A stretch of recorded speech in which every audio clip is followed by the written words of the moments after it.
Húha, mit látok itt már most. Édesük ízre. Atya úristen!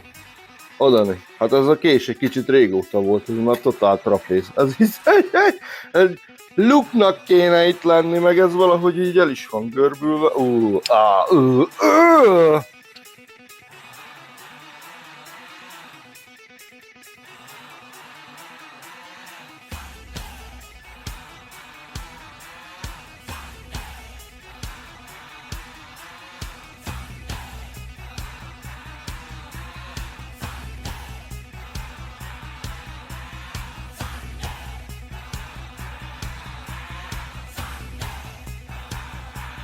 Most éppen vízmentesítünk. Tök egyszerű zacskó. Ugye, oldani. Hát ez ide bele volt rohadva. Most a Bálint, igen, csak ideges lesz, mert Aki meg igen bányásznak.